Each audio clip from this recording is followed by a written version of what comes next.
Madame, Monsieur, bonsoir. Service de livraison à moto, à quand la fin de l'incivisme? Bienvenue à votre magazine Le Débat. Depuis l'explosion du e-commerce en Côte d'Ivoire, à l'instar des pays émergents et développés, le secteur de la livraison à moto est parmi les secteurs les plus dynamiques. Depuis 2020, avec l'avènement de la pandémie, nous parlions de distanciation, nous parlions de confinement, nous parlions également d'achat sans contact, nous parlions de télétravail. Un réel chamboulement dans les habitudes et l'explosion de la commande et de la vente en ligne. L'avènement, l'explosion des structures de livraison de repas par application mobile, la livraison de colis express également par application mobile, l'acquisition de flottes de motos pour les entrepreneurs, un nombre grandissant de livreurs indépendants. Cela fait beaucoup de motos en circulation. Cela fait beaucoup de livreurs sur les routes avec ou sans documents et parfois sans maîtrise du code de la route. Le réseau routier peut-il ou va-t-il s'adapter au secteur en plein essor? Beaucoup de drames enregistrés, malheureusement, beaucoup d'accidents, beaucoup de plaintes également en ce qui concerne les consommateurs. Comment mettre de l'ordre dans le secteur? Nous ouvrons le débat ce soir. Service de livraison à moto, à quand la fin de l'incivisme? Nos différentes personnes ressources sont avec nous en plateau. Messieurs, bonsoir. Bonsoir. Merci à vous d'être avec nous. Monsieur Étienne Kouakou, bonsoir à vous. Bonsoir, madame. Vous êtes conseiller technique chargé de la coordination des actions de sécurité routière au ministère des Transports. Tout à fait. Monsieur Soumaro Benfali, vous êtes président d'associations de consommateurs, notamment la coalition des organisations des consommateurs de Côte d'Ivoire, SOS Vie Chère. C'est exact. Merci à vous. Monsieur Bamba Ousmane, vous êtes président de la Fédération des acteurs de la livraison de Côte d'Ivoire. Si. Merci pour votre participation. Et monsieur Lanciné Bakaïko, vous êtes journaliste RTI. Bonsoir, Mariam. Bonsoir à vous. Messieurs, merci encore une fois d'être avec nous en plateau. C'est un sujet qui déchaîne des passions, des agacements également. Nous avons choisi d'ouvrir le débat ce soir. Alors, pour mieux comprendre la raison de la présence de chacun d'entre vous, on aime, dans le cadre de cette émission, faire un petit tour de table. Quand on dit conseiller technique chargé de la coordination des actions de sécurité routière, on entend bien sécurité routière, coordination, mais concrètement, que faites-vous au quotidien ? Merci, madame. Permettez-moi déjà de vous dire merci pour cette invitation et cette opportunité de parler encore de sécurité routière au nom de monsieur le ministre des Transports, monsieur Amadou Koné. Nous remercions les autorités de la radiodiffusion-télévision ivoirienne. Coordination des actions de sécurité routière, c'est travailler à la mise en œuvre de tout ce qui contribue à l'amélioration de la sécurité routière, évidemment avec les structures de l'administration qui en ont les charges, notamment l'Office de sécurité routière, l'OSER, la Direction générale du transport terrestre et de la circulation, la police spéciale de la sécurité routière et bien d'autres secteurs de l'administration qui donc ont la charge de développer toute une batterie d'actions qui rentrent dans le cadre de la stratégie nationale de sécurité routière dont l'objectif est de réduire le nombre de tués sur les routes et les victimes de façon générale blessées comme tués sur nos routes. Et l'objectif principal, ça je le dis tout de suite, c'est que à l'horizon 2030, que nous atteignions une réduction de 50% de ce que nous connaissons aujourd'hui au niveau des victimes blessées et tuées sur les routes. On va voir comment tout cela est mis en œuvre. Merci en tout cas d'être là. Monsieur Soumaro Benfali, Oui. vous êtes pour la défense des droits des consommateurs? Oui, c'est exact. Nous sommes chargés de transmettre les préoccupations des consommateurs aux décideurs publics et privés et faire le retour aussi de ces décideurs-là aux consommateurs. Et donc, même le ministère des Transports sur le plateau, nous sommes en contact quotidien. Nous organisons des séminaires, des ateliers, des rencontres pour essayer de trouver une solution aux préoccupations des consommateurs sans tapage. Très bien. Monsieur Ousmane Bamba, alors avec vous, on va parler du côté livreur, donc livraison, président de la Fédération des acteurs de la livraison. Donc vous êtes en organisation, c'est bien structuré. Combien de livreurs répertoriés aujourd'hui? Ok, merci de nous avoir reçus encore sur ce plateau pour pouvoir venir parler de notre secteur d'activité. Voilà, la Fédération des acteurs de la livraison en Côte d'Ivoire est une fédération qui a en son sein 12 associations qui évoluent dans le secteur de la livraison. Nous avons, pour le nombre de livreurs identifiés dans notre association, plus de 2500 livreurs et 100 structures de livraison, et puis 54 structures de livraison non formelles, 100 structures de livraison formelles que nous essayons d'accompagner pour la professionnalisation de notre secteur d'activité aujourd'hui. Voilà. Très bien. Et puis l'ancien Bakayoko, alors vous, en tant que journaliste, vous avez bien évidemment une vision un peu transversale avec les différents acteurs. On parle du ministère de tutelle, on parle également des consommateurs, on parle des livreurs. Donc, vous avez une vision globale. Effectivement, nous sommes censés avoir une vision globale parce que tous ces invités-là, je travaille avec chacun d'eux, en tout cas avec chacun des secteurs. C'est des gens que je connais très très bien. Donc, moi, je fais mon travail d'information et de collecte aussi des informations. Bon, c'est vrai aussi, nous faisons aussi un peu de formation, de sensibilisation aussi via nos médias, parce que la question de la sécurité routière, c'est une question qui concerne tout le monde. Parce que quand les gens sont tués sur les routes, il n'y a pas de distinguo à faire. Et puis, c'est des pertes humaines pour les familles, pour la Côte d'Ivoire, et puis même pour tout le monde. Et donc, nous nous sommes chargés de faire le travail de veille, le travail de sensibilisation, le travail d'information pour que ce métier-là, qui est pour le moment très peu structuré, le devienne. Parce qu'en fin de compte, c'est un vrai pourvoyeur d'emploi. Et donc, le gouvernement et les acteurs ont besoin d'une réorganisation pour que ce secteur puisse atteindre les objectifs, en principe, qu'il doit se fixer. Merci en tout cas. Service de livraison donc à moto à quand la fin de l'incivisme. Bien évidemment, la première des choses, c'est de demander le point de vue de chacun. Mais juste avant, nous avons un élément du reportage qui campe un peu bien la situation qui prévaut. La moto est encore en bas. Il a traîné ça depuis le stade là-bas jusqu'ici. La victime est sous bâche. En quittant sur la moto, étant en bas du camion, il y a un pneu qui a marché sur sa tête, ça a écrasé tout. La vie s'arrêtait ainsi brutalement pour Bro Valentin, livreur âgé de 34 ans, le 15 septembre 2023 sur le boulevard lagunaire du Plateau. Un décès qui porte à 6 le nombre de livreurs ayant trouvé la mort dans des accidents de la circulation cette année. Ces chiffres, avancés par la Fédération des acteurs de la livraison, mettent bien en évidence les risques liés à la pratique de cette activité en plein boom dans la capitale économique ivoirienne. Au quotidien, ces jeunes coursiers côtoient des milliers de véhicules en mouvement à Abidjan. Abidjan aussi, c'est pas facile de rouler au milieu des voitures. Quand on sort sur la voie là, c'est trop risqué. Quand il y a un accident, le propriétaire, lui, c'est sa moto avec sa recette qu'elle demande après. On n'est pas assuré. Là, on n'est pas assuré. Donc nous-mêmes, là, on a été rouler là, notre vie est en danger. C'est Dieu qui nous protège, c'est tout. Sinon, il y a beaucoup de risques.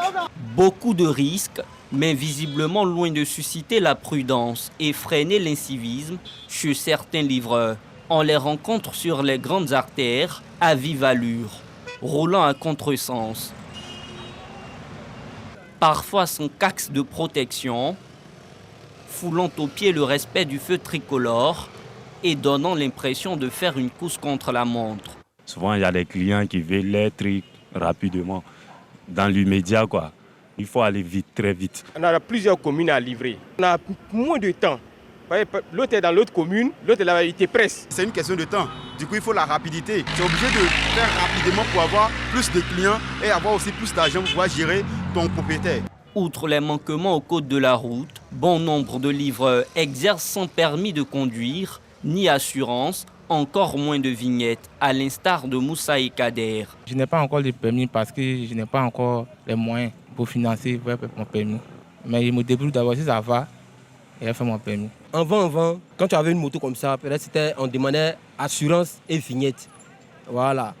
Mais maintenant, on demande assurance, vignette, carte grise. Et puis en tout cas, il y a plein de procédures. Donc on va essayer de voir le prix pour que tout le monde soit en règle. L'attitude affichée aujourd'hui par ces coursiers sur les routes abidjanaises fait l'objet de vives critiques. Les livreurs ne respectent jamais les feux. Tu es au feu rouge, tu t'arrêtes et ils viennent. Ils vous dépassent et puis ils s'en vont. Et c'est ça qui provoque beaucoup d'accidents.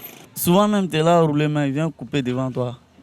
Si tu ne freines pas, ou bien tu ne fais pas attention à eux, tu seras obligé de les prendre. Les livreurs, ils roulent très mal.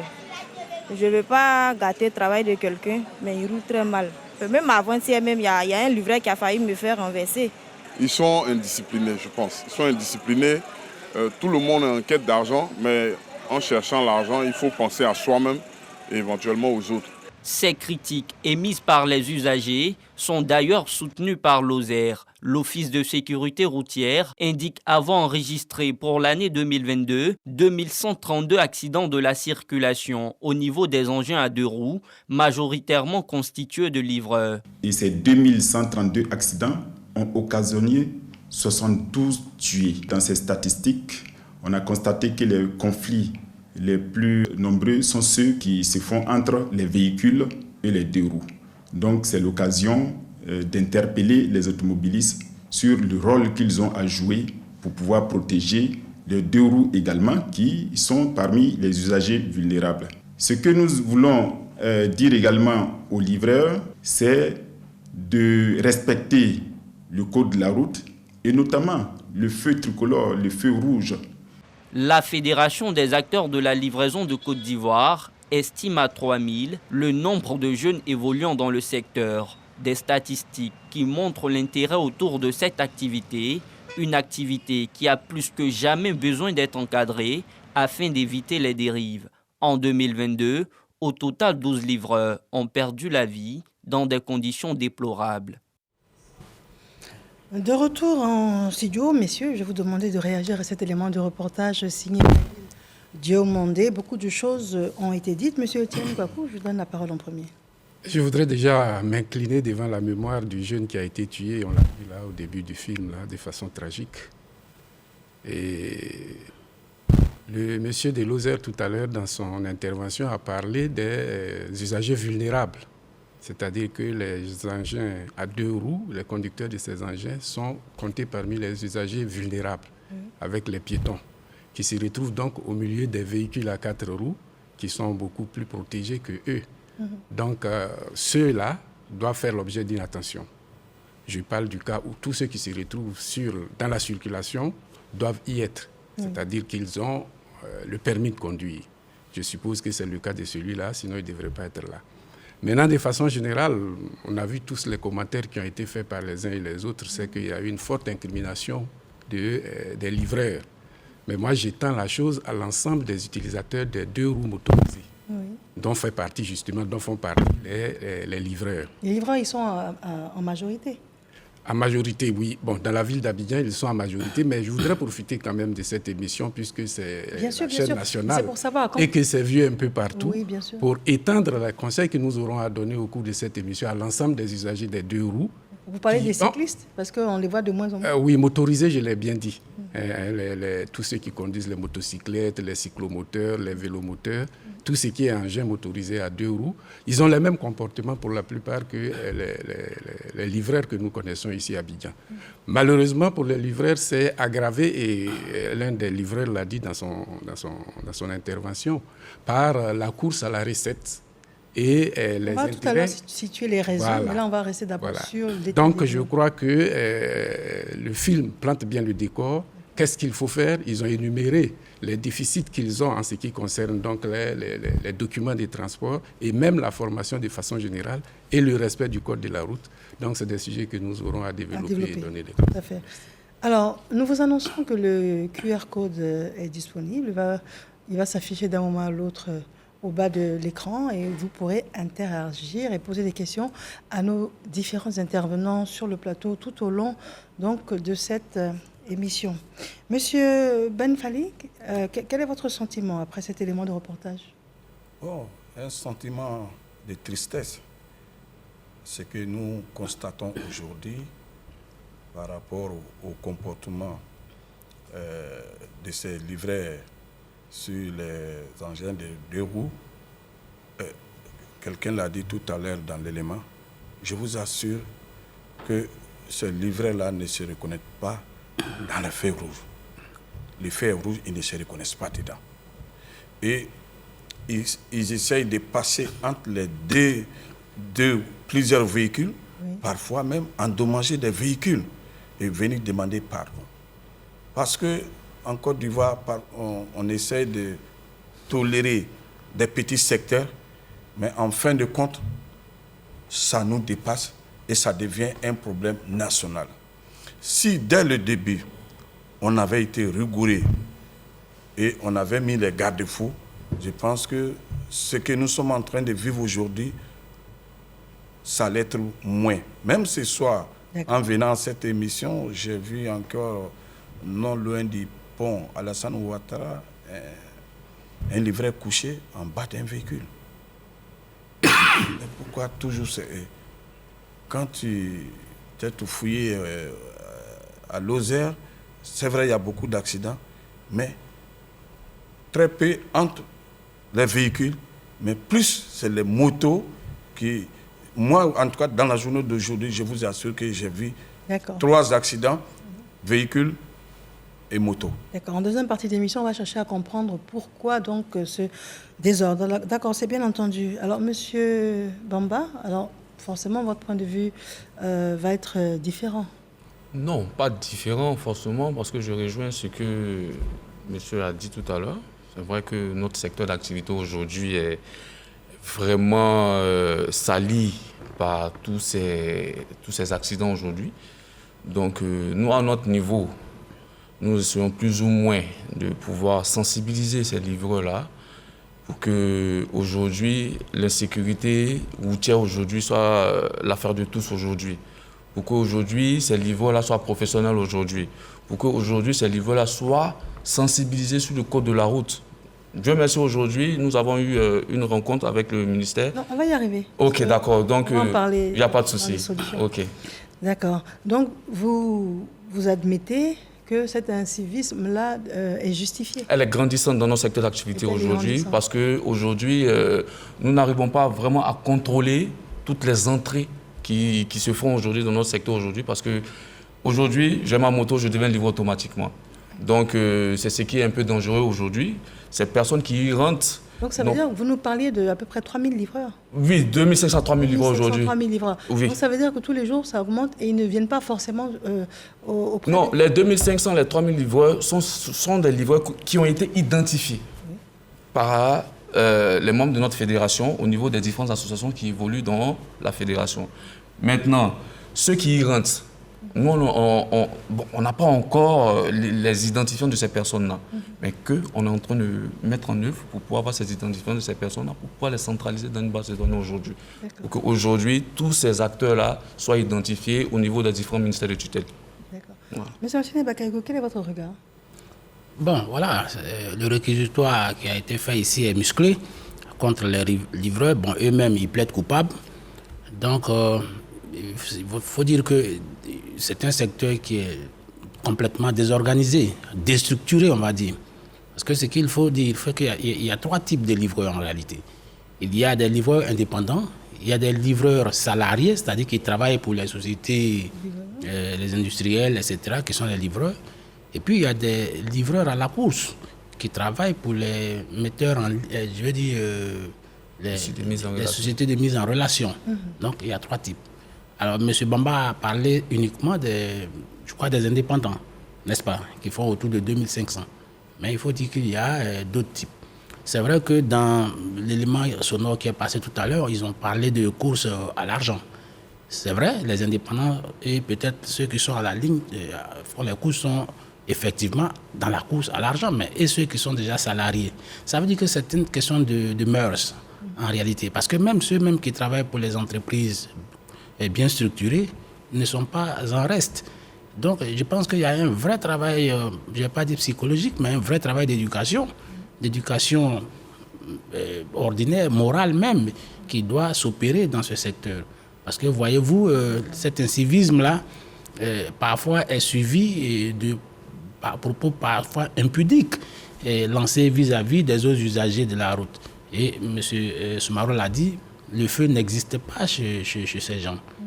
Le feu n'existe pas. Bon, je ne vais pas en rajouter à la diatribe contre leur corporation, parce qu'en réalité, c'est une corporation qui doit exister, parce que elle est utile, pourvoyeuse de beaucoup d'emplois. On l'a dit à l'entame de l'émission. Dans un système où aujourd'hui le gouvernement s'évertue à créer de l'emploi, il faut que ces personnes qui viennent intervenir dans ces entreprises-là aussi, ou bien dans ce secteur, puissent eux-mêmes se structurer, puissent eux-mêmes aider les pouvoirs publics à prendre leur activité au sérieux.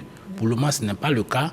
Et donc, les répercussions sont nettes sur l'ensemble de la population. Parce que ce n'est pas seulement eux-mêmes qui le mettent en danger, mais c'est les autres usagers. C'est vrai.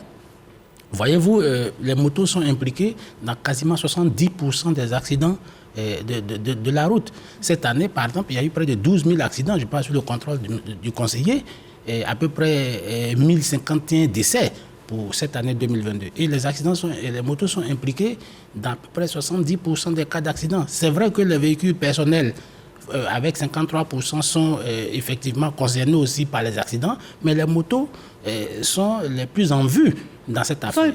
Alors qu'ils sont des usagers faibles, mais eux-mêmes, ils ne réalisent pas qu'ils sont des usagers faibles. Ils font le rodéo sur les voies publiques. Et là, le préjudice est énorme pour la Côte d'Ivoire. C'est vraiment énorme pour la Côte d'Ivoire. C'est toujours un décès de trop. Alors, quand on situe les responsabilités, c'est vrai que les livreurs sont vraiment sous les feux de la rampe. Mais en ce qui concerne les automobilistes aussi, il y a des automobilistes qui, malheureusement, vous l'avez dit tout à l'heure, il y a cette assistance qu'il faut avoir pour des personnes qui sont sur la route et puis qui sont vulnérables. Donc, il y a beaucoup d'automobilistes également qui sont impatients et puis qui foncent et puis qui estiment qu'elles n'ont pas à être là également. Et puis vous, au ministère, est-ce qu'il y a une politique pour que ces différents livreurs soient répertoriés, recensés?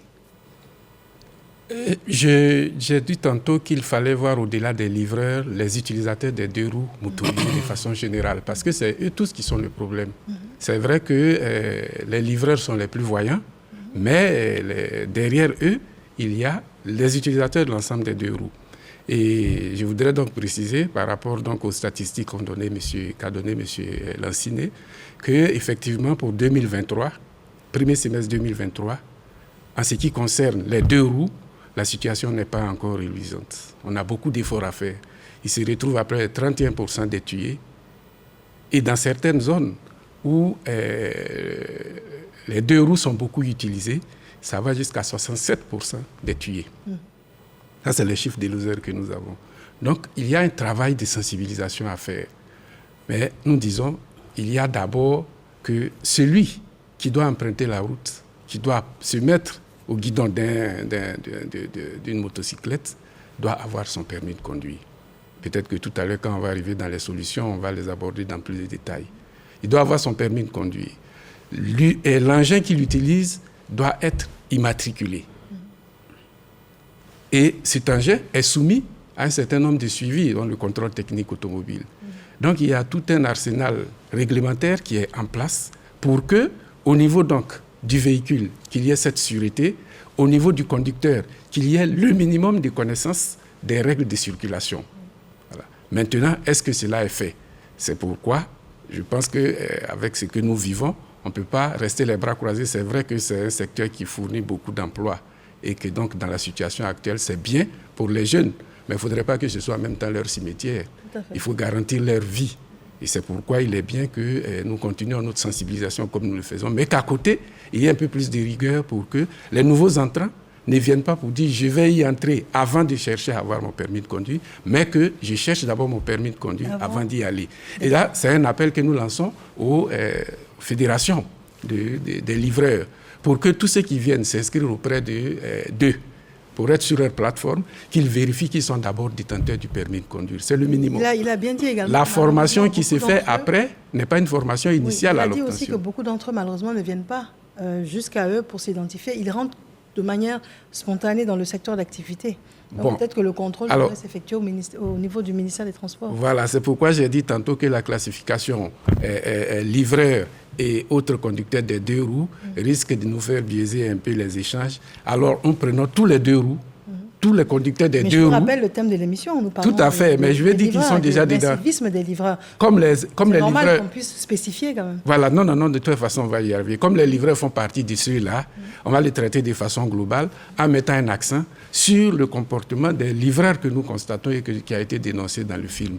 Voilà. Ça, nous sommes d'accord là-dessus. D'accord, très bien. Monsieur Ben Fally, alors, on est toujours en train de comprendre la réalité de la situation qui prévaut.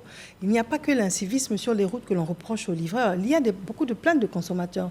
Pouvez-vous nous en remonter certaines? Je voudrais d'abord dire, Mariam, sur ces plateaux où vous êtes assise, je pense que n'importe qui ne peut pas venir s'asseoir et le DG de la RTI même ne peut pas le recruter.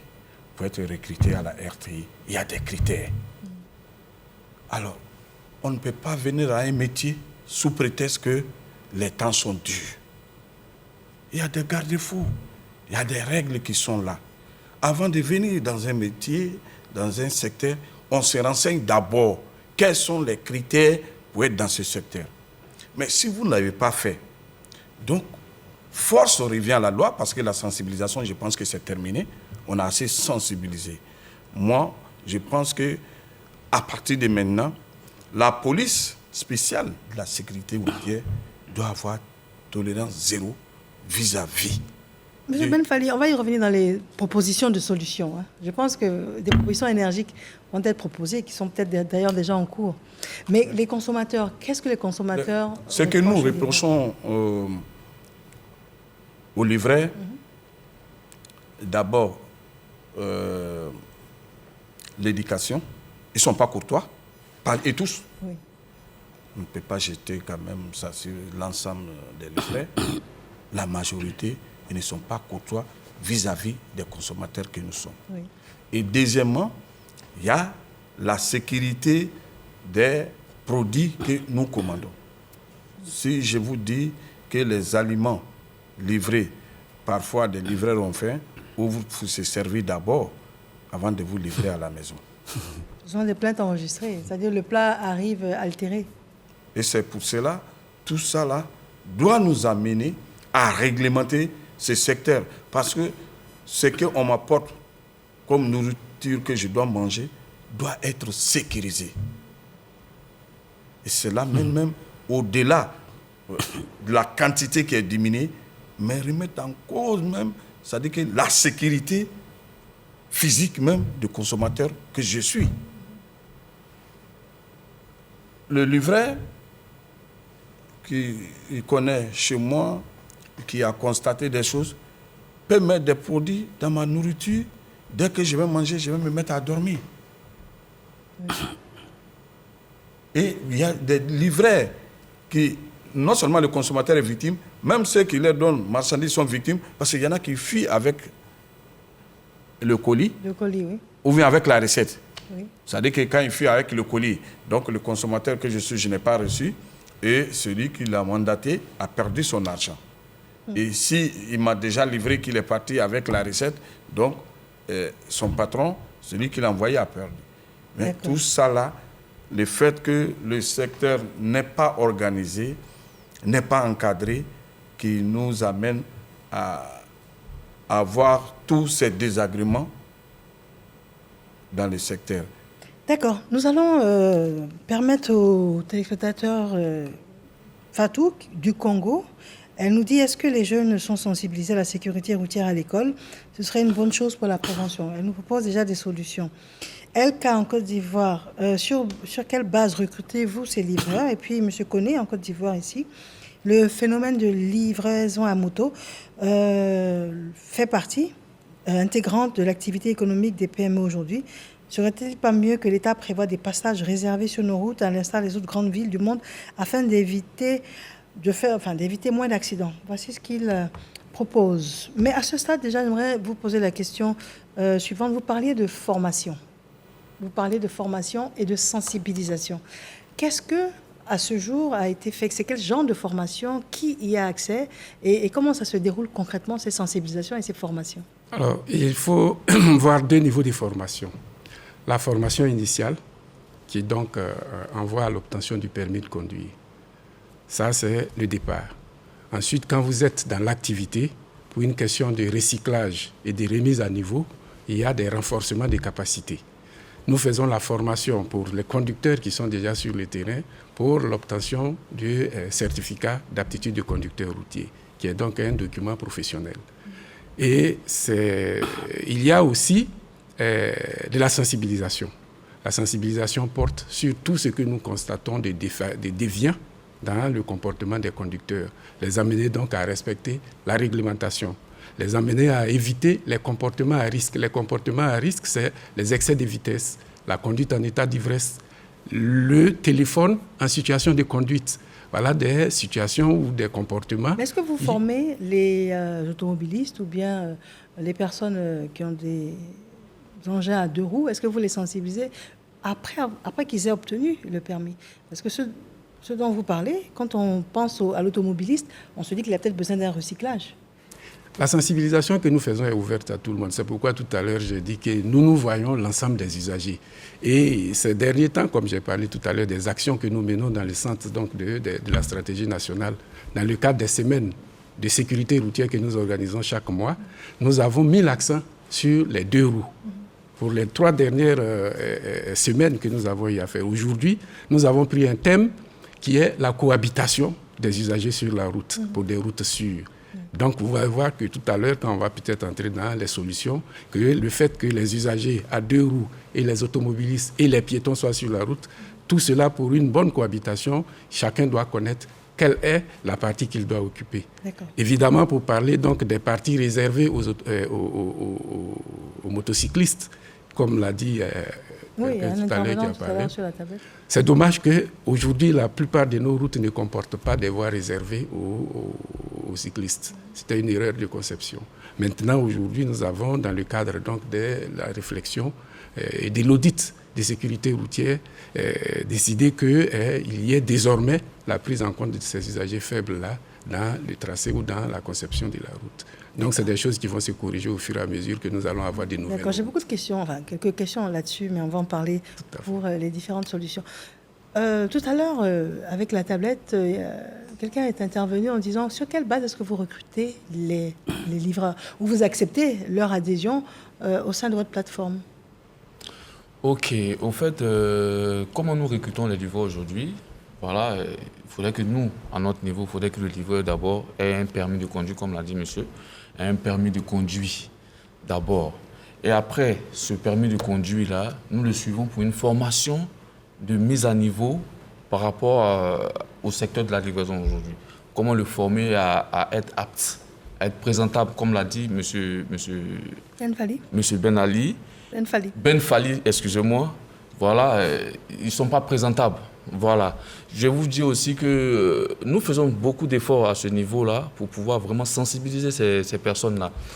Nous sommes en train de créer un cadre d'échange et ce qui a déjà commencé avec le ministère de l'économie numérique, avec le ministère du transport, avec le ministère, comment on appelle, le ministère des...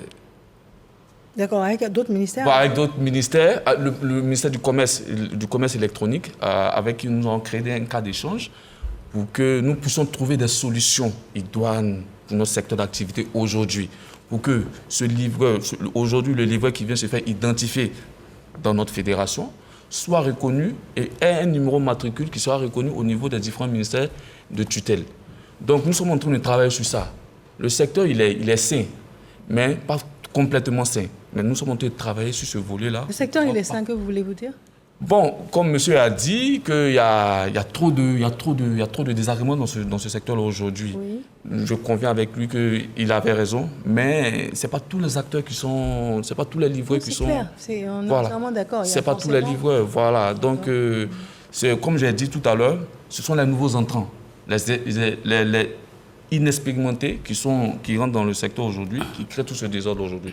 C'est eux aussi qui n'ont pas une connaissance de la sécurité routière aujourd'hui. Donc, c'est tout ça là. On essaie de voir comment, avec l'aide des différents ministères de tutelle, essayer d'atteindre ces personnes-là pour qu'on ait un secteur sain, des acteurs sains, Monsieur professionnels aussi. Vous avez des propos complémentaires? Bon, moi, je suis un peu réservé sur tout ce qui vient d'être dit. M. Wakou a parlé d'une situation globale à régler globalement. Mais il faut dire que même dans le secteur des transports routiers, enfin des véhicules, les véhicules individuels, personnels ne sont pas soumis à la même réglementation que les véhicules qui transportent des vies humaines. Et je ne comprends pas que les motos, ce n'est pas toutes les motos qui font du commerce. Il y en a qui ne... Donc je ne vois pas comment on pourra faire une réglementation unique par rapport à l'ensemble de ceux qui sont sur ces motos-là. Et puis le deuxième point, à mon avis, c'est une question d'éthique. Parce que ce n'est pas que les gens n'ont pas le permis. Même quand ils ont le permis, j'ai l'impression que c'est un problème de société. Exactement comme les chauffeurs de Baka. Ils ont le permis, mais volontairement, ils décident de créer l'anarchie. Sans doute la course à l'argent. Justement. Mais ce n'est pas tant... Pourquoi ce désordre? Ce n'est pas tant qu'ils n'ont pas les documents, je veux dire, ce n'est pas tant qu'ils n'ont pas le permis ou qu'ils ont le permis, non. Pour moi, c'est en train de devenir une question de société où les gens font ce qu'ils veulent sur la voie publique, où les livreurs, parce qu'ils veulent avoir de l'argent, ils font ce qu'ils veulent. Donc pour moi, ce n'est pas le fait qu'ils aient le permis qui est en cause. Ce n'est pas des gens qui ne savent pas rouler. Ils savent rouler ces engins-là. Mais seulement, ils décident délibérément de rouler à contresens, à tort et à travers sur la voie publique sous prétexte qu'ils ont des urgences ou sous prétexte qu'ils ont des impératifs de gain d'argent. Donc, à mon avis, la question peut être gérée de façon globale, à mon avis. C'est-à-dire donner beaucoup plus de vigueur à la répression. Je comprends qu'à un moment donné, j'ai vu le ministère des Transports qui avait commencé à raisonner beaucoup de véhicules par rapport aux problématiques d'immatriculation. Et quand tu partais à la préfecture de police, tu voyais des tonnes de motos qui étaient là. Donc, je pense que la répression était là. Et pour moi, cette répression, c'est simplement pour une question de sécurité des usagers. Parce qu'aujourd'hui, s'il y a un accident et que le véhicule n'est pas immatriculé ou bien n'a pas d'identifiant, c'est un autre problème que ça vient créer. Mais donc, globalement, il faut que nos amis Bamba, Ousmane et ses amis comprennent que la vie en société a des règles et que ces règles-là, ils ne sont pas les seuls. Les préjudices de leurs actes, certains subissent les préjudices de leurs actes. Il faut que cela soit compris par nos amis et arrêter de mettre la vie des autres en danger parce que simplement ils veulent avoir un peu plus d'argent. D'accord. Alors, il y a souvent... Je voudrais juste intervenir. Il y a souvent la pression, il y a l'appât du gain, il y a souvent la pression également des personnes qui ordonnent des commandes ou des livraisons. Et parce qu'on a entendu dans le reportage, ils disent que non, on a besoin de... Il faut qu'on aille vite, ils prennent des contresens et tout. Tout cela vous revient régulièrement malgré le fait qu'ils aient les documents, ceux qui sont enregistrés à votre niveau? Si. Au fait, comme je dis, tout ça part de la sensibilisation, de la formation. Comme monsieur l'a dit tout à l'heure, ils peuvent avoir le permis, mais ils n'ont aucune connaissance de la sécurité routière. Donc, ils vont à la course à la montre, en fait. Non, mais nous, à notre niveau, comme je dis, nous sommes en train de travailler sur ce volet-là. Comment avoir le permis sans connaissance de la sécurité routière? En principe, c'est lié. C'est lié. L'un induit l'autre. Oui, c'est vrai, mais nous sommes en Côte d'Ivoire, nous savons plus ou moins comment se passe aujourd'hui l'obtention de certains documents administratifs. Ce sont des propos accusatoires. Bon, pas accusatoires. Sur lesquels je vais revenir. Voilà, donc... je donnerai la parole. D'accord, donc... mais ça, il y a beaucoup... Non, ça, il y a beaucoup d'efforts. Ils ont mis de l'ordre, mais bien avant qu'ils ne mettent de l'ordre... Celui qui a permis à véritablement... Non, il y a beaucoup d'efforts qui ont été faits dans ce sens. Aujourd'hui, ça, on salue ça. Le permis est en train d'être vraiment revalorisé. Ça, il faut l'admettre. Il faut l'admettre. Largement la parole. Donc, vous avez raison. Donc, ils ne connaissent pas le code de la route. Ils ont des documents, mais ils ne connaissent pas le code de la route. Le code de la route. D'accord. Voilà. Donc, comme je dis, les nouveaux entrants, c'est eux qui fatiguent beaucoup aujourd'hui le secteur aujourd'hui. Parce qu'un expérimenté, par exemple, M. Bomba, que je suis, je ne peux pas me mettre la pression d'un client aujourd'hui où je suis arrivé à mon niveau de livraison aujourd'hui. Ce sont les nouveaux entrants qui sont à la course à la montre, à la course au gain, qui sont toujours obligés d'aller plus vite que prévu au fait. Donc, ce qui crée aujourd'hui ces accidents et cet incivisme qui règne dans nos secteurs d'activité aujourd'hui. Très bien, M. Gouakou, vous avez la parole Alors, maintenant. déjà sur l'intervention de M. Lanciné par rapport donc à le fait de mettre tous les motocyclistes dans le même panier, je voudrais dire qu'en ce qui concerne la réglementation, il y a 2 niveaux. Oui, allez-y. La mise en circulation du véhicule, dans quelles conditions un véhicule motorisé doit être sur la voie publique, c'est un fait. Et la disposition par rapport à l'exploitation qui est faite de cet engin, de ce véhicule. Quand vous en faites une exploitation commerciale, une utilisation commerciale, il y a un arsenal de dispositifs à prendre. Nous parlions là de la mise en circulation du véhicule et du conducteur et la sécurité routière qui va avec. Quant à l'exploitation qu'on en fait, c'est réglé par un décret que nous avons qui gère les activités de transport. Et nous avons échangé, comme il a dit qu'on a eu déjà des échanges, avec eux pour leur dire qu'il faudrait que de ce côté, ils se constituent en entreprise conformément à ce décret. Donc vous allez voir que ça va faire la différence entre ceux qui ont une mobilette, qui l'utilisent à usage personnel, et ceux qui en font une activité commerciale de transport. Mais je parle de la sécurité et de la mise en circulation de la moto, c'est la même, qu'elle soit commerciale ou qu'elle soit à titre privé pour des courses personnelles. C'est-à-dire qu'il faut qu'elle soit immatriculée, il faut que le détenteur ait le permis de conduire. Ça, c'est des aspects qui sont communs à tout utilisateur d'engins à 2 roues. Celui qui a fait une exploitation commerciale, c'est-à-dire une activité comme c'est le cas, il faudrait que, par ailleurs, il se constitue en entreprise et qu'il soit enregistré dans notre registre d'entreprise. Et c'est là, avec eux, que nous allons avoir une liste. Donc tout ça, ce sont des projections. Ce n'est pas des projections, ça existe. Nous avons échangé, nous avons dit que de nous approcher le ministère des Transports. Ça fait des années que les livreurs sont sur les routes déjà. Ah oui, mais vous-même, vous avez constaté que comment ils rentrent. C'est-à-dire qu'il a même dit qu'il y a 3 catégories. Ceux qui sont avec les metteurs en relation, ceux qui viennent de façon individuelle et ceux qui sont sur leur plateforme, qui sont au nombre de 2500. Donc vous voyez que c'est un secteur même qui est un peu multiforme et qui va dans tous les sens.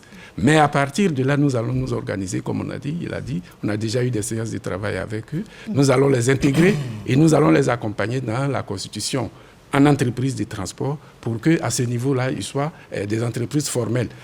Et c'est mieux pour eux, pour ne pas qu'il y ait justement de la concurrence déloyale en leur sein.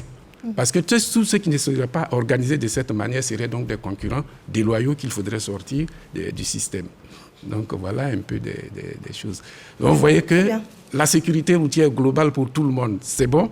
Maintenant, individuellement, par rapport à l'exploitation qui est faite de leur engin, il y a une disposition réglementaire, le décret 2015-269 dont je parlais tantôt, qui va être mise en œuvre avec... Alors, voici une question intéressante. Monsieur T, bonsoir. Les 4 roues empêchent les motards de se comporter correctement. C'est ça la racine du problème. Je suis au feu dans la file et voilà le taxi derrière qui klaxonne pour me dire d'aller plutôt m'arrêter sur la bande piéton. Est-ce normal? Mais lui qui parle, il connaît le code de la route. C'est pas parce que quelqu'un derrière vous dit de dépasser le fait que vous allez le faire. Non, je crois qu'effectivement, ça fait partie de ce que nous avons appelé la coopération au sein de la circulation, parce que la courtoisie doit être de mise. Tout à l'heure, j'ai parlé de la cohabitation sur la voie routière. Donc, là, la courtoisie. Le klaxon doit être utilisé de façon réglementaire. On ne l'utilise pas comme ça. Et aujourd'hui, je pense que si nous voulons être rigoureux dans l'application, il y a beaucoup de véhicules qui vont se retrouver immobilisés. Parce que même pour dire bonjour, pour appeler un client, on klaxonne. Ça, ce n'est pas normal. L'utilisation des avertisseurs sonores, c'est fait selon une réglementation. Donc, quand vous êtes dans une file, à un feu rouge, et que quelqu'un derrière vous dit avancer, mais il est quoi? Il n'est pas un agent de l'ordre qui régule la circulation. Il n'a pas à vous dire de partir. Et si vous connaissez votre code de la route, vous savez que vous ne devez pas partir tant que le feu n'est pas vert. Donc, je pense que... Est-ce qu'on retient que les personnes qui conduisent des engins à 2 roues, pour vous rejoindre, pour ne pas limiter complètement aux livreurs, tout à fait, et puis les automobilistes, est-ce qu'on retient que chacun devrait mettre beaucoup d'eau dans son vin pour chercher à cohabiter? Et ce que je veux dire, chacun met la pression également sur l'autre. Il ne faut pas même pas mettre de pression. Chacun devrait connaître d'abord le code de la route et connaître, lui, quelles sont les dispositions qu'il doit prendre pour être sur la voie publique. Ça, c'est la première des choses. La deuxième des choses, une fois que tous connaissent le code de la route, qu'ils ont le droit d'être sur la voie publique, chacun maintenant, par rapport à la courtoisie dont je viens de parler, c'est à quel moment par rapport à l'usager vulnérable, comment se comporter. Donc, il y a tout un processus de comportement. C'est comme si on se retrouve dans un espace qui est comme ça. Ça peut être la cour. Donc, il y a un respect, il y a une courtoisie, il y a une solidarité qui se passe entre les différents occupants de cet espace-là. Voilà. Nous avons, à ce stade de notre émission, un deuxième élément de reportage à vous proposer. On se retrouve juste après. Mon souci avec les livreurs, ça a débuté depuis 2020. J'ai eu beaucoup de choses avec les livreurs. Il y a d'autres livreurs qui ont fui avec l'argent. Je me rappelle bien, il y a un qui a fui avec 20 000 francs. Après une livraison d'huile de coco, il y a un qui a fui avec 40 000 francs. Après une livraison de 10 bouteilles d'huile de coco, il y a un qui a fui avec 8 000 francs après une livraison d'eau de coco. Et à chaque fois que j'essayais de les retrouver, c'était un peu vice-versa. Et puis après, les gars disparaissaient. Leur numéro ne passait plus. Le 30 du mois passé, j'ai eu affaire à une structure de livraison. Le monsieur, il a livré 3 bouteilles d'eau de coco, ça faisait 4 500. Il a eu à prendre l'argent avec le client, mais il ne m'a pas fait le dépôt. J'ai contacté la structure m'a dit qu'elle ne pouvait pas gérer mon souci parce qu'elle n'a pas ordonné au livreur de prendre l'argent avec le client. Ce n'était pas aussi de ma faute, je n'ai pas ordonné au livreur, mais quand j'appelle le livreur, il ne décroche plus les appels. J'ai commandé un article, le livreur qui m'a livré a gardé mon numéro pour me faire la cour après. Je lui avais dit que je n'étais pas intéressée, j'avais même bloqué son numéro et il a changé de contact pour me recontacter. Donc je lui ai dit que s'il reprenait, j'allais informer sa patronne, mais il insistait. Donc j'ai dû lui dire que j'ai informé votre patronne et tout. Je ne sais pas s'il avait eu des problèmes aussi à son bureau, à son boulot du moins. Après il m'a dit, mais donc vous avez gâché mon travail, maintenant vous êtes heureuse et tout ça. Je n'avais pas informé sa patronne en vrai, j'ai dit ça juste pour l'effrayer. Donc c'est à partir de ce moment qu'il a arrêté de m'appeler. La dernière fois, j'étais à Bobo, j'ai appelé un livreur pour venir donner un colis à un client à Hongrie. Le livreur me fait savoir qu'il arrive. Il me dit que c'était 20 000. Après, il prend le colis, il arrive, il part avec l'argent. On l'appelle, son numéro ne passe plus. 2 jours après, on me fait savoir que non, le numéro qu'il avait testé de joindre est disponible. J'appelle, mais non, le colis, là, il a récupéré l'argent, qui m'a inquiété, qu'il m'a envoyé. Mais actuellement, il y a un parent qui est un peu souffrant, qui est à Beauville. Donc, il va aller à son retour en mode l'argent. Il y avait un peu de confiance quand même. 2-3 jours après, le gars, son numéro passe plus naturellement. Beaucoup de choses ont été dites. Monsieur Bamba, on découvre que les livreurs sont des séducteurs également. C'est bon, c'est bon à savoir. Alors, j'ai vraiment 2 questions pour vous. C'est-à-dire, à ce stade, selon vous, les personnes que vous avez recrutées, comment vous pouvez avoir un pouvoir, avoir une influence sur les personnes que vous avez recrutées pour tenir compte de toutes les remarques qui ont été faites? Et puis, monsieur le conseiller technique, on se dit, parce que quand vous parlez, vous nous dites bien que ce serait bien que tout le monde ait le permis. Donc, on se dit que vous avez pertinemment conscience qu'il y a de gros problèmes. Et avant d'arriver aux solutions, déjà, jusqu'à présent, qu'est-ce qui a pu être fait jusqu'à présent, ayant conscience que le mal est profond? C'est la question que j'allais vous poser. Donc, à vous d'abord. Vous pouvez répondre à la question, s'il vous plaît. De reprendre la question? Oui. Alors, quel moyen de pression est-ce que vous avez sur les personnes qui se sont inscrites? On a compris qu'elles viennent au fur et à mesure. On a compris également que vous avez une plateforme où elles sont recensées et répertoriées. Donc, quel moyen de pression, quand on entend toutes les plaintes enregistrées, quel moyen de pression est-ce que vous avez actuellement pour les emmener à entendre raison ou à changer de comportement? À changer de comportement, comme je dis, c'est l'identification qui parle de tout ça. Identifier ces personnes, les former et à su de là, les rendre un peu plus professionnels. Je me dis que s'il n'y a pas de formation et de sensibilisation à ce niveau-là, ce phénomène va toujours continuer. Donc, nous, à notre niveau, comme je dis, avec le ministère du Transport, avec le ministère de l'économie numérique, avec le ministère du Commerce, nous sommes en train de créer une base de données centrale qui va, en son sein, regrouper tous ces livreurs, toutes ces structures de livraison-là, pour qu'aujourd'hui, si monsieur connaît, c'est ça? Monsieur Ben Fally. Monsieur Ben Fally, excusez-moi. Monsieur Ben Fally a besoin aujourd'hui d'un livreur.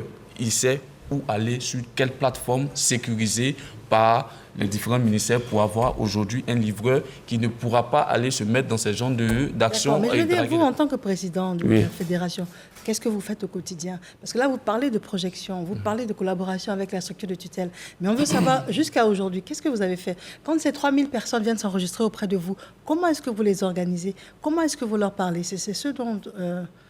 En fait, on essaie de créer un cadre d'échange pour pouvoir communiquer entre nous, d'abord, créer des bases pour que ceux qui entrent aujourd'hui, que nous n'avons pas dans nos bases de données, puissent essayer de suivre l'exemple de ces membres déjà identifiés. Parce qu'on a des formations qu'on a tout le temps. Voilà, on a une manière de se comporter avec nos différents clients qui aujourd'hui amènent la confiance avec la plateforme, avec notre plateforme et nos différents clients. Parce que ce sont nos différents clients qui sont les prestataires, les e-commerçants aujourd'hui, vers eux que nous allons pour pouvoir essayer de créer un cadre d'échange aujourd'hui, pour que aujourd'hui le e-commerçant qui a besoin d'un livreur n'aille pas aller sur une plateforme quelconque pour pouvoir avoir un livreur.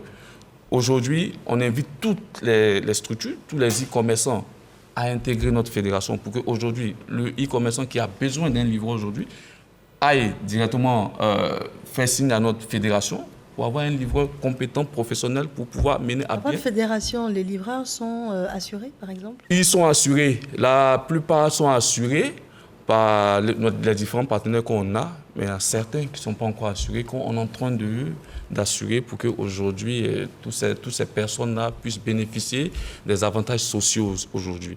Et aussi, nous sommes en train de lutter aussi pour que ces livreurs aujourd'hui aient un statut légal qui va les permettre aujourd'hui de pouvoir exercer librement, professionnellement aussi, et qui pourront éventuellement bénéficier des avantages sociaux, c'est-à-dire les assurances, et aussi bénéficier de la CNPS, voilà, et un peu de tout ça en fait. D'accord, très bien. Donc tout à l'heure, Oui, je crois que pour ce qui concerne les cas de, pas seulement les 2 roues, déjà, il faut dire que quand on conduit, sans le permis de conduire, c'est un délit. Quand on n'a pas le permis de conduire, qu'on se met au volant d'un véhicule ou à conduire une moto, c'est un délit. Et ce délit est puni par le code pénal et machin. Aujourd'hui, nous avons, Dieu merci, le tribunal de simple police qui est mis en œuvre et donc qui connaît de tout ce qu'il y a comme délit en matière de circulation routière. Et donc, le jugement peut aller jusqu'à la privation de la liberté de l'individu. Donc, moi, je conseille à tous nos jeunes de chercher d'abord à avoir le permis de conduire. Qu'est-ce que nous allons faire?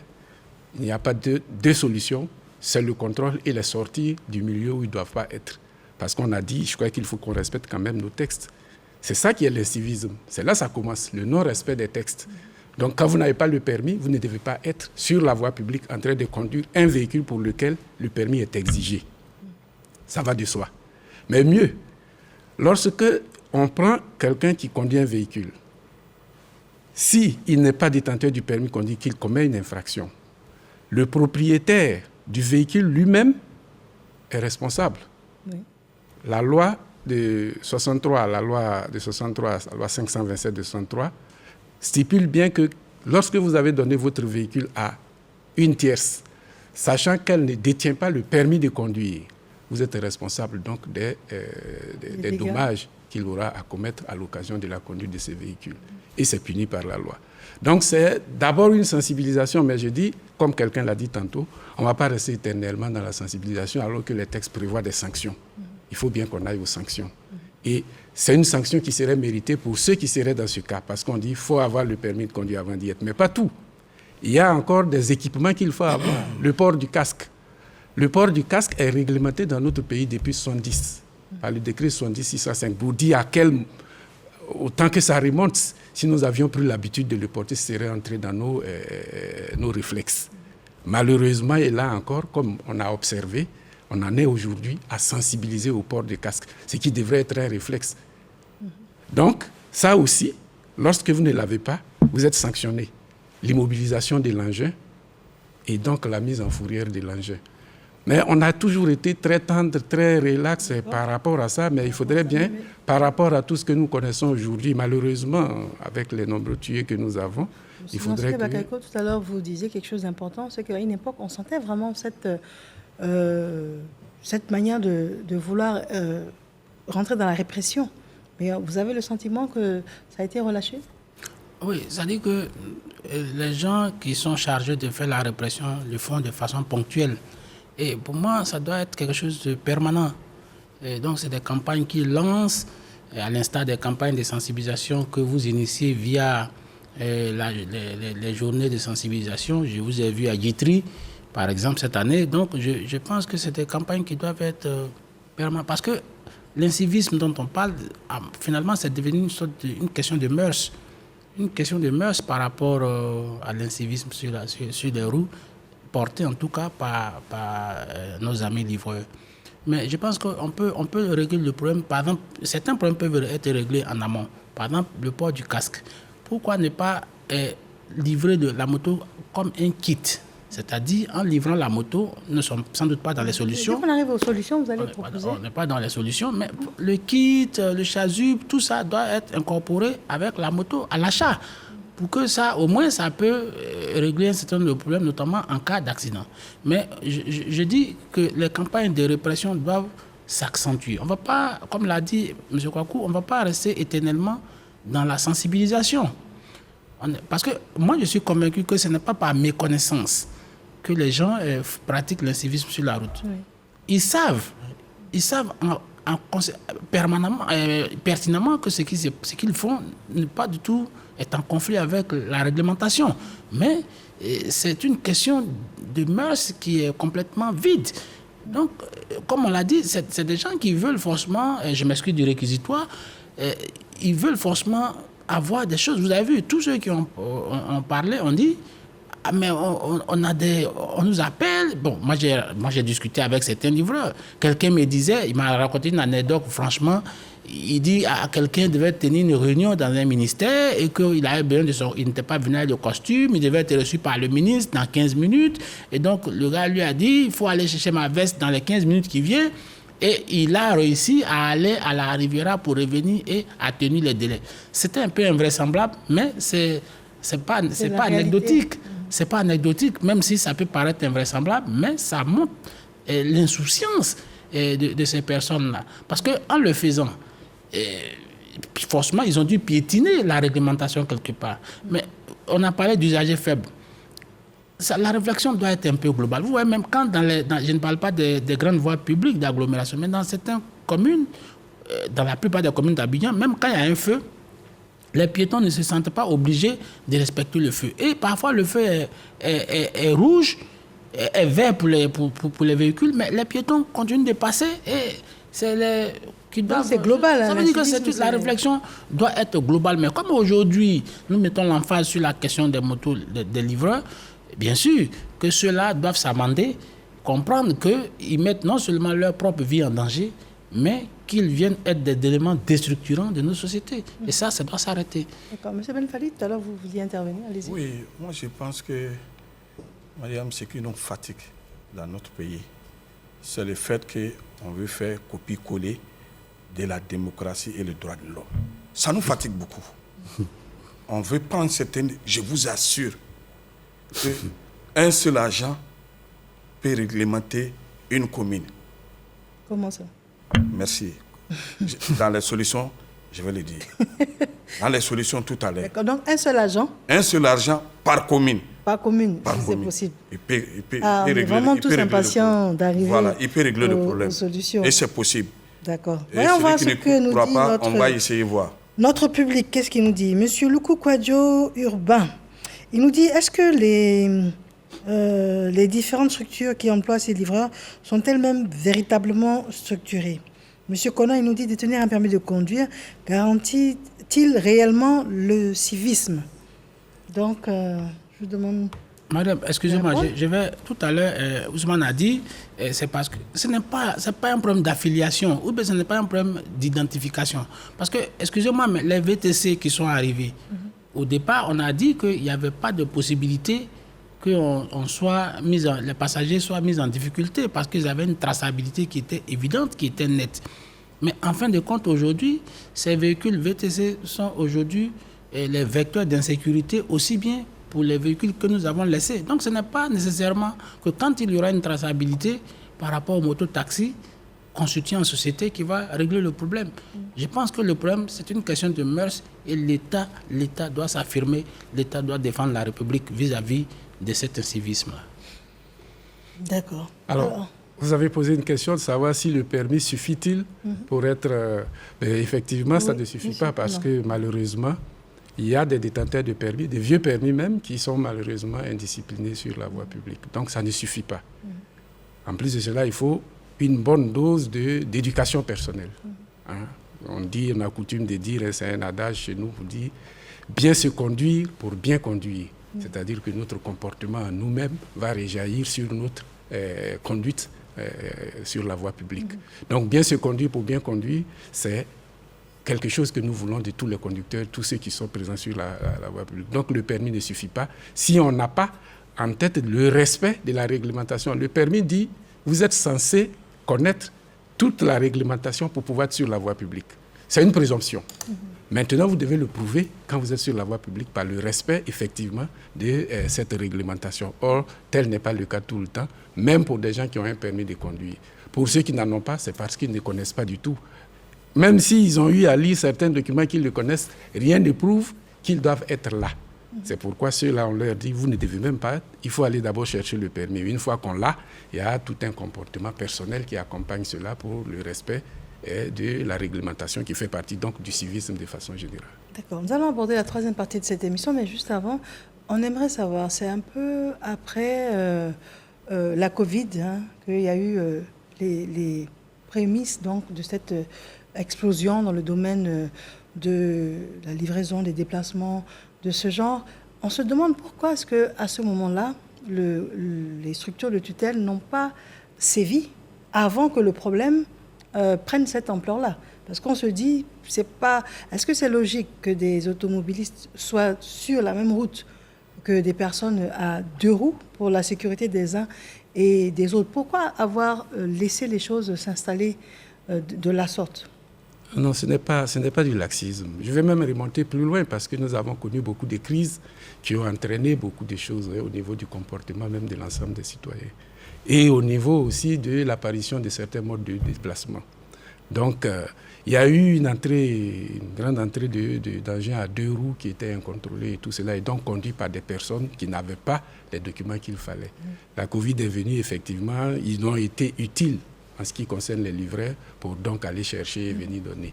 Mais il faut remonter plus loin pour voir que ces entrées ou cette présence massive des engins à deux roues va un peu plus loin.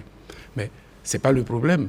Le problème, c'est comment est-ce qu'on fait maintenant pour que ceux qui ne doivent pas être là quittent l'espace de la voie publique. C'est ça la question. Et on a dit tout à l'heure, en ce qui concerne les solutions, on a dit, là, il faut du contrôle. Et quand vous prenez le code de la route... On va arriver aux solutions. On y est même, on est aux solutions. Quand vous prenez donc le code de la route, vous avez toute une disposition qui est la réglementation, le respect de la réglementation et des dispositions qui concernent les dispositions pénales, le contrôle routier et les dispositions pénales qui vont avec. Ça veut donc dire que le législateur on dit de se comporter comme cela, mais si vous ne le faites pas, il y a des sanctions qui sont prévues. Alors, tout cela se trouve. Parlons de sanctions prévues. Nous avons pris quelques mots par l'intermédiaire de Siaka Kone, reporter, à votre directeur du cabinet, justement, au ministère des Transports. Et voyons voir ce qu'il nous dit. Il s'agit pour nous donc d'appliquer la réglementation sur ce genre de transport. Et cette réglementation exige que les engins utilisés soient immatriculés. Vous savez que depuis un certain moment, on a mis en place donc le système de vidéo-verbalisation. Et certaines motos échappent donc à cette verbalisation-là et ne respectent aucun article du Code de la route. Nous demandons donc à chacun des opérateurs d'informer donc tous ceux qui utilisent les plateformes de se mettre aux normes jusqu'au 30 novembre. En décembre, il y aura des opérations qui seront faites ensemble avec la police pour essayer de faire en sorte que ceux qui n'ont pas le droit d'être sur nos routes, qui ne sont pas immatriculés, n'y soient pas. Voilà, alors, c'est clair, on sent... Absolument.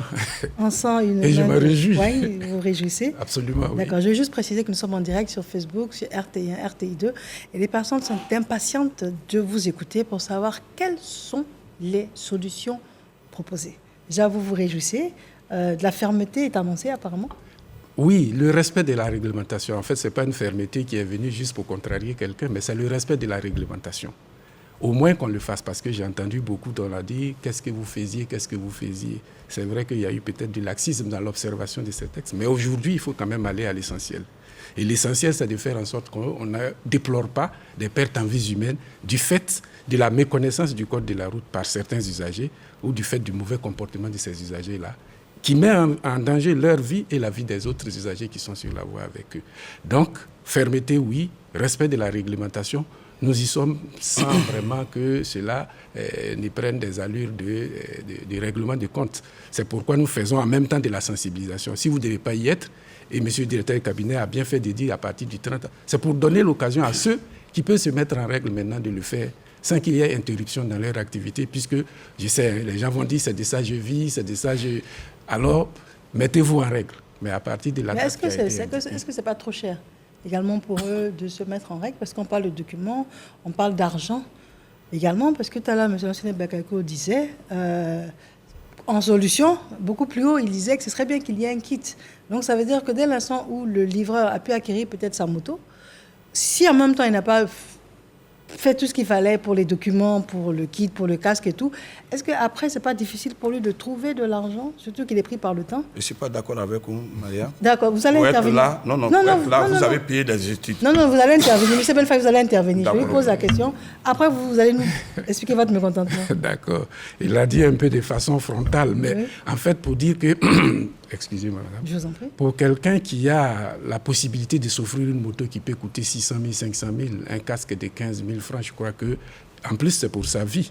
Je crois que c'est pas cher. Mais le kit est à l'étude, c'est-à-dire que nous avons, dans le cadre de nos campagnes de sensibilisation des deux roues, rencontré les assembleurs des motos. Voilà, parce que les motos viennent en pièces détachées, les gens les assemblent ici avant de les vendre, pour qu'ils puissent, à l'occasion, pour chaque moto vendue, mettre 2 casques, parce que ce n'est même pas un, c'est 2. Un pour éventuellement le passager. Le passager aussi doit porter le casque. Donc, avec les assembleurs de motos, nous sommes en train de développer cela. Mais ça ne coûtera rien parce que ce sera inclus dans le frais d'achat de la moto, dans le prix d'achat de la moto. Et ce serait bien pour la sécurité routière. Donc, c'est quelque chose que nous allons développer et que nous allons pousser avec l'ensemble des assembleurs. Comme ça s'est fait aussi pour les automobiles. Quand vous payez un véhicule neuf, il y a le concessionnaire qui fait l'immatriculation et on vous remet votre véhicule à votre immatriculation pour qu'effectivement, là aussi, à ce niveau, cette immatriculation se fasse dès l'achat de la moto, y compris le casque, pour ne pas que la personne se retrouve sur la voie publique sans immatriculation, comme on vient de le déplorer. D'accord. Voilà. Monsieur Belfali, la parole est à vous. OK. Moi, je dis, tant que nous allons rentrer dans ces détails, est-ce que si on fait... Non. Moi, je dis, la loi est impersonnelle. Toute personne, que ce soit au niveau des livreurs ou d'autres activités, avant de venir, il faut chercher à se renseigner pour intégrer ce milieu. Qu'est-ce que je dois faire? Ça, tant qu'on va faire des exceptions, le dégât va toujours augmenter et la situation va être incontrôlable. Donc, pour moi j'ai été tout de suite rassuré par les propos de monsieur le directeur du cabinet du ministre des Transports, parce que là-bas, en tout cas, je sais que ce n'est pas pour caresser quelqu'un, mais le ministre Amadou Koné, quand il dit, il fait. On a vu les véhicules de 5 ans. Donc, s'il nous a donné 30 novembre, je suis sûr que le mois de décembre, où il y a des agressions avec des motos qui n'ont pas d'immatriculation et autres là, je pense que ça sera dans l'intérêt des usagers que nous sommes. Et je me réjouis et je soutiens cette décision. D'accord. Alors, à partir du 30 décembre, concrètement, qu'est-ce qui va se passer? 30 novembre. Pardon, 30 novembre. Le 1er décembre, qu'est-ce qui se passe? Mais moi-même, j'ai dit à partir de demain, il faudrait que déjà ceux qui ne sont pas en règle sortent de la circulation. Parce que ce qu'on a dit, c'est une alerte. Mais ça n'empêche pas le contrôle routier de s'effectuer. C'est-à-dire que les forces de l'ordre peuvent décider demain de sortir. Surtout que nous abordons une phase qui va nous mener vers l'organisation de la Coupe d'Afrique des Nations, où nous devons quand même soigner l'image de notre pays vis-à-vis de tous ceux qui vont venir à cet événement. Donc, À partir du 30 novembre, pour coller donc à ce que vient de déclarer M. le directeur de cabinet, les contrôles sur la route se feront et des sanctions seront prises conformément à la réglementation. Voilà. Il a parlé de la police. Il y a le port du casque. Il y a le port du casque, il y a la détention du permis de conduire et l'immatriculation de la moto. C'est les 3 éléments essentiels, plus l'assurance évidemment, ça va de soi, l'assurance qu'on doit avoir pour la moto. Ils n'ont même pas d'assurance. Mais j'ai dit, pour aller plus loin dans le cadre donc, de la sécurité des engins même, il y a la visite technique. Je ne sais pas si aujourd'hui même les gens le savent, mais à partir des motos de plus de 125 cm3, il faut faire la visite technique que nous allons ramener à l'ensemble de tous les motos qui sont en circulation parce que les textes permettent de prendre tout ce lot de véhicules pour qu'ils fassent la visite technique. Le contrôle technique permet de s'assurer que le véhicule est en bon état et qu'il dispose de tous les équipements de sécurité. Et ça, c'est très important pour que sur la voie publique, il y ait des véhicules de qualité, voilà, qui ne créent pas des dommages comme ce que nous constatons. Nous sommes dans les solutions. Nous sommes dans les solutions. Alors, juste avant de vous redonner la parole et puis de vous permettre d'intervenir également, les téléspectateurs nous disent, Karaboué Soumaïla nous dit, ne devrions-nous pas créer une tenue unique pour tous les livreurs avec un numéro d'identification bien visible pour éviter les désagréments causés aux clients? Et puis, M. Sanogo Ousmane, il nous dit « J'adhère au respect des sanctions car ça pourrait contribuer à la réduction des accidents les accidents des livreurs. » Donc, voilà, allez-y.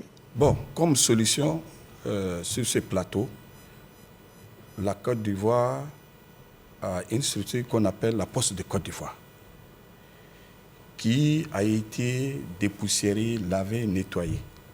Et dans les attributions de la Poste, les solutions se trouvent.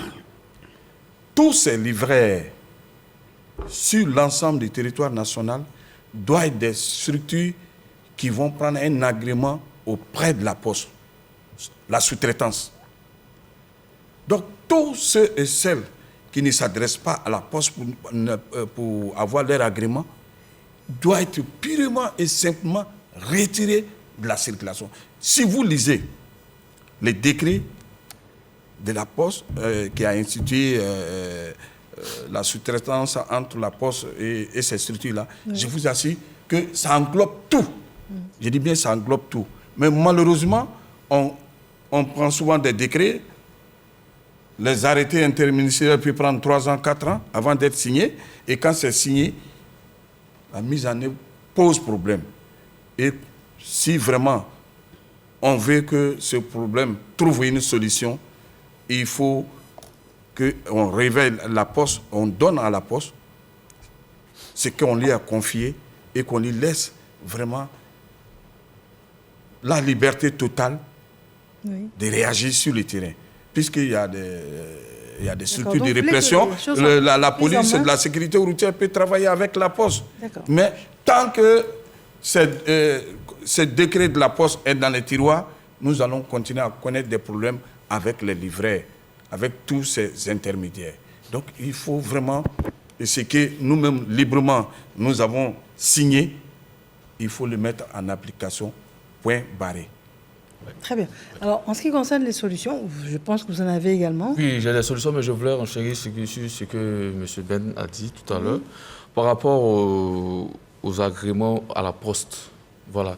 Il y a déjà une structure étatique qui s'occupe de la réglementation et de la régulation du secteur de la livraison aujourd'hui, qui est l'AETCI, qui est même où la Poste même est identifiée au niveau de l'AETCI, qui a même son agrément qui a été pris au niveau de l'AETCI, la Poste de Côte d'Ivoire.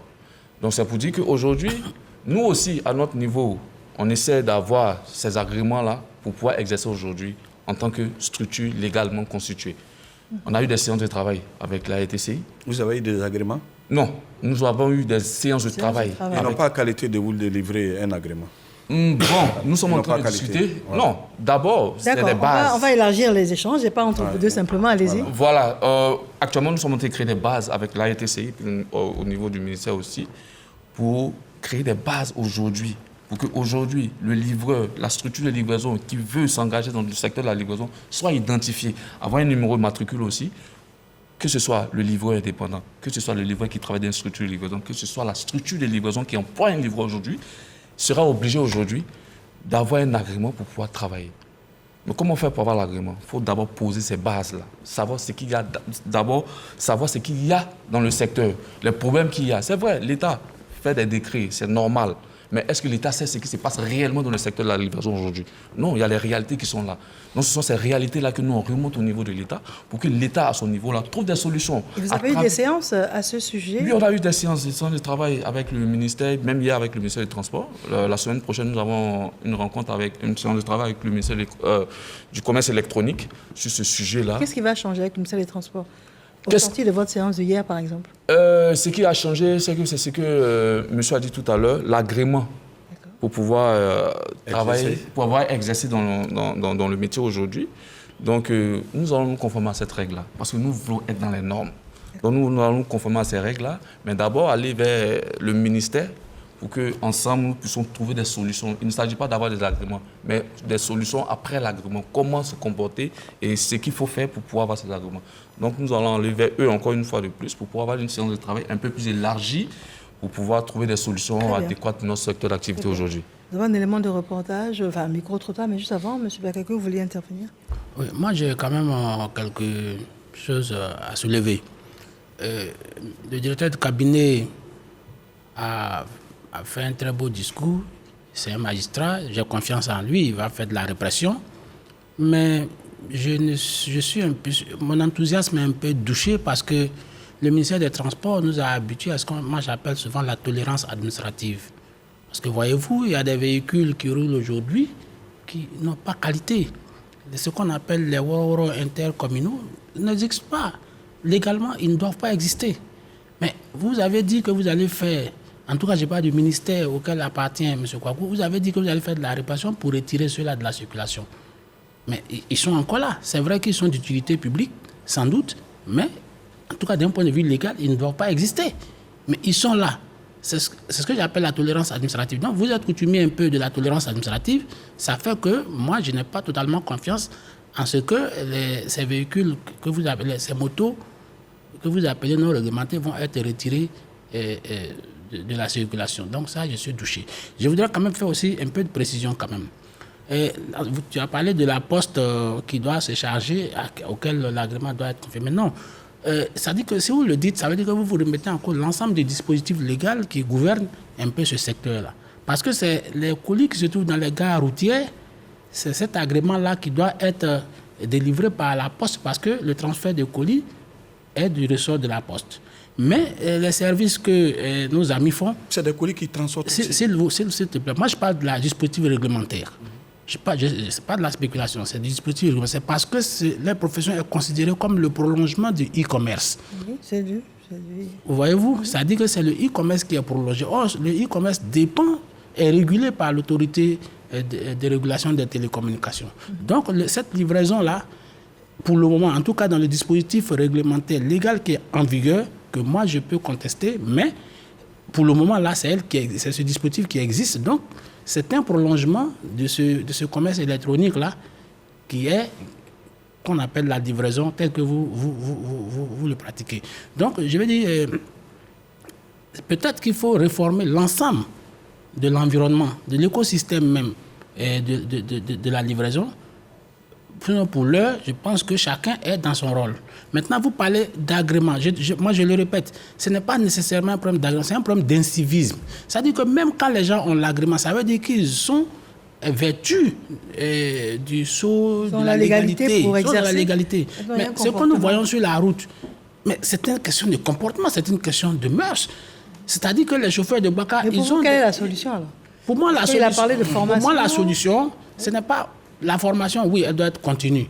Mais je pense qu'il faut que l'État passe enfin, que l'État abandonne, comme je suis Baudor du côté du ministère des Transports, mais il faut passer à la répression. Et vraiment une répression musclée pour que ces gens-là soient retirés du système. C'est-à-dire que demain, ceux qui vont commettre ou bien ceux qui seront suspectés de commettre ces actes délictueux qui mettent en péril l'ensemble de nos vies soient complètement retirés et pénalement responsabilisés. Pour le moment, ce n'est pas le cas. Très bien. Alors, ce qu'on va faire, parce qu'il ne nous reste plus beaucoup de temps, nous avons un micro-trottoir. Vous allez réagir juste après. Un micro-trottoir et puis après un dernier tour de table. Nous allons rendre l'antenne. Qu'en pensent les populations? Il faut qu'ils respectent les feux. Il faut qu'ils ne se pressent pas. C'est tout pas S'ils sont pressés, c'est là ça arrive. C'est là que les accidents arrivent. Mais s'ils ne sont pas pressés, il ne voit pas que ça peut provoquer l'accident. Avec les livreurs de moto, vraiment, c'est pas facile. Parce que la semaine passée même, moi-même, j'ai eu au niveau de la prière, fait de la prière, il y a mon passager qui a ouvert la portière et puis directement il est venu. Ça a créé un petit problème, on est parti, il était blessé au genou, on est parti à l'hôpital et tout, on a géré ça. Vraiment, avec eux, c'est pas facile. Actuellement, la police est due sur nous, les chauffeurs, surtout les taxis.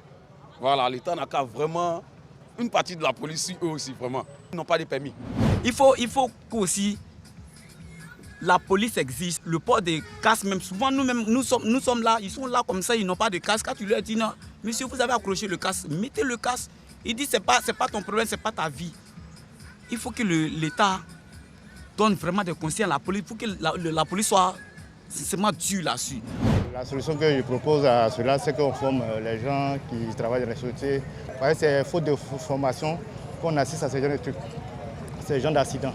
Je propose comme solution aux sociétés de livraison de faire beaucoup attention, surtout à la vitesse. Ils sont beaucoup surexcités quand ils roulent parce qu'ils sont pris par le temps. Voilà, parce qu'il faut livrer à temps pour avoir plus d'argent. Alors que le mieux, c'est de faire attention, aller doucement, faire ses livraisons et puis bon. Aux différents employeurs des livreurs, c'est d'éduquer leurs livreurs dans un premier temps. Mettre d'abord en premier point la vie de ces livreurs, parce que ce sont des êtres humains aussi comme nous, ce sont des travailleurs aussi comme nous. Donc on doit minimiser leur pression pour que lorsque ce dernier est sur la route, il sait comment se comporter, rouler calmement pour pouvoir rentrer. Voilà un peu ce que pensent les populations et des pistes de solutions, vous en avez donné également. Et là, nous sommes quasiment au terme de cette émission. On va faire un dernier tour de table. Je commence par vous. Moi, je pense que toutes les solutions sont les bienvenues. Mais pour moi, c'est la fermeté vis-à-vis des récalcitrants qui va régler le problème. S'ils sont frappés au porte-monnaie, s'ils sont frappés pénalement, je pense que ça va permettre d'attendrir un peu les velléités de désordre que nous constatons sur les routes.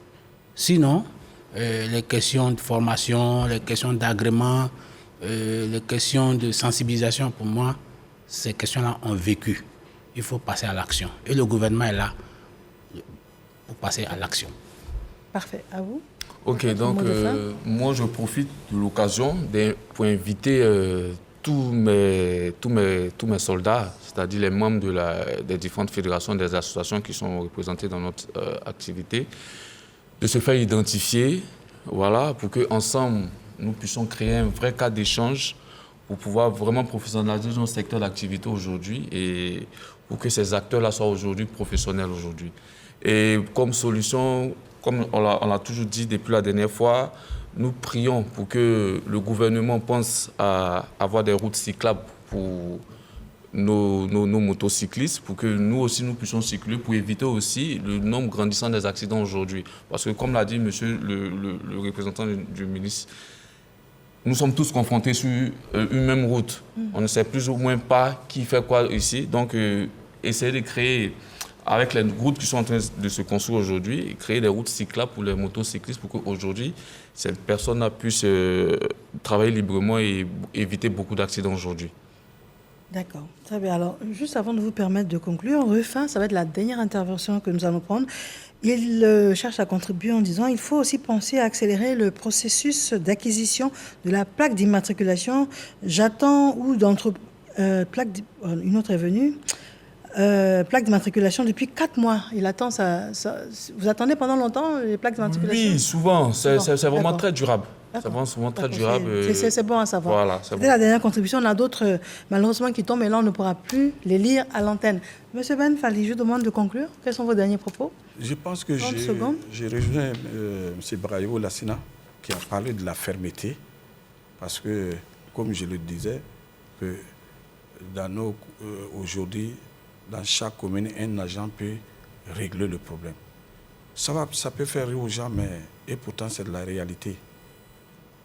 Ce sont nos enfants, ce sont nos petits frères. Quelqu'un qui se comporte mal, l'agent aussi prend sa moto, il les rattrape, il le chicote bien. Ah d'accord.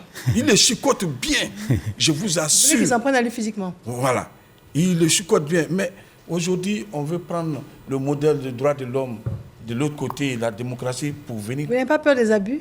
Non, on ne peut pas. Celui qui les chicote là, il a des enfants à la maison, il a des petits frères. Mais moi, je vous assure que si on laisse copier-coller des droits de l'homme et de démocratie et qu'on revient là où nous étions, je vous assure que... Parce qu'aujourd'hui même, l'éducation d'un enfant, on va dire que ce n'est pas ton enfant, tu ne dois pas le frapper. Monsieur Ben Fally, on va conclure. Vous voulez qu'on retienne que vous demandiez qu'on chicote les livreurs? On chicote. C'est votre mot de fin. C'est mon mot de On fin. chicote les livreurs. Voilà. C'est noté. Le dernier mot vous revient avant que l'on puisse rendre l'antenne. Merci madame. Je voulais juste rebondir d'abord sur le jugement un peu trop dur de M. Lassina par rapport donc au traitement qui est fait aux véhicules intercommunaux qu'on a appelés véhicules banalisés. Je veux lui dire juste que ce secteur est réglementé et que nous avons les taxis eurokilométriques d'un côté, nous avons eu les VTC, nous venons même de sortir d'un atelier au cours duquel on a essayé de clarifier un peu les positions des uns et des autres. C'est vrai que ça a été le cas à un moment donné où il y avait l'offre de transport qui était un peu déficitaire, donc ça a prospéré, mais depuis un certain temps, c'est une situation qui se règle.